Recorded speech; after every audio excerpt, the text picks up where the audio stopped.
علامہ صاحب کی طرف چلوں گی کہ علامہ صاحب رمضان المبارک کا مہینہ ہے، اور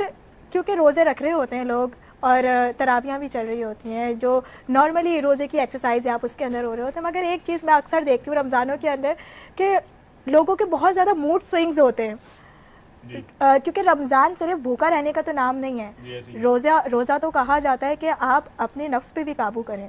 تو اس بارے میں کیا کہیں گے آپ؟ روزے کے تھوڑے سے، رمضان کے تھوڑے سے فضائل بیان کریں۔ اس سوال میں مزید ایڈ کروں علامہ صاحب کہ لوگوں میں جو بقول ندا کے کچھ چڑچڑاپن کیوں آ جاتا ہے؟ صحیح۔ بسم اللہ الرحمن الرحیم۔ اس سے پہلے کہ میں آپ کے ڈائریکٹ سوال کا جواب دوں کہ اخلاق کو بہتر کرنے کا کیا فائدہ رسول اللہ نے بیان کیا اس ماہ مبارک رمضان میں، بالکل ایک تو یہ کہ عام دنوں میں اخلاق کو بہتر کرنے کا، جب اللہ کے رسول نے رمضان کی فضیلتیں بیان کی تھی، اسے خطبہ شعبانیہ کہا جاتا ہے، اس لیے کہ شعبان کے آخر میں رمضان کے فضائل بیان کیے تھے، تو اس طرح سے آغاز کیا تھا کہ ایھا الناس انہ قد اقبل الیکم شہر اللہ بالبرکۃ والرحمۃ والمغفرہ، اے لوگوں تمہاری طرف ایک وہ مہینہ آ رہا ہے جو اللہ کا مہینہ ہے، جو برکتوں کے ساتھ آ رہا ہے، رحمتوں کے ساتھ آ رہا ہے، مغفرتوں کے ساتھ آ رہا ہے۔ شہر ہوا فیہ دعیتم الی ضیافۃ اللہ، یہ وہ مہینہ ہے کہ جس میں اللہ میزبان ہے، تم اس کے مہمان ہو۔ دیکھیں عام طور پر اگر ہم کسی کے گھر پہ جاتے ہیں نا تو وہ اپنے لیول کے مطابق میزبانی کرے گا، کرتا ہے، بہت اچھا ہوگا تو کھانا کی پیش کر دے گا، اور ورنہ یہ کہ چائے دے دے گا، ممکن ہے کہ وہ پانی پوچھ لے، اور عین ممکن ہے کہ وہ دروازے سے رخصت کر دے۔ رسول اللہ فرما رہے ہیں کہ یہ وہ مہینہ ہے، صلی اللہ علیہ وآلہ وسلم فرما رہے ہیں کہ یہ وہ مہینہ ہے کہ جس میں پروردگار میزبان ہے، تم اس میں مہمان ہو۔ پھر فرمایا اب میزبانی اللہ کیسے کر رہا ہے، یعنی مہمان نوازی کیسے؟ انفاسکم فیہ تسبیح ونومکم فیہ عبادہ وعملکم فیہ مقبول ودعاؤکم فیہ مستجاب، سانس لینا تمہارا تسبیح کے برابر ہے، سونا تمہارا عبادت کے برابر ہے،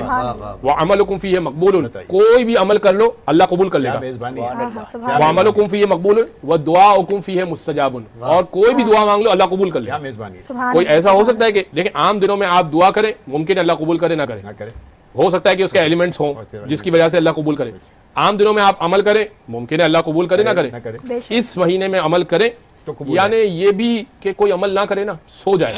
سونا بھی تمہارا عبادت ہے۔ اچھا سانس لینے پہ تو مجبور ہے نا ہم،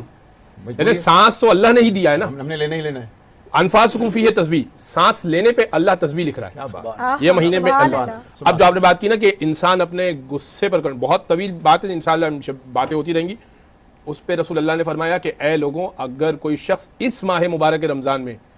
اپنے غصے پر قابو پالے، کیونکہ دیکھیں انسان جب بھوکا پیاسا رہتا ہے تو بہت غصہ آتا ہے، بات ہے آفس سے آئیں ایسا لگتا ہے کہ جیسے ہم نے ہی روزہ رکھا ہے، گھر والوں پہ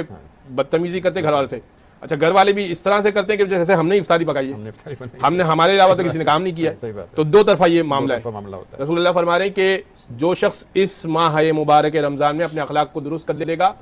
پل صراط سے ایسی تیزی سے گزر جائے گا کہ پلک جھپکتے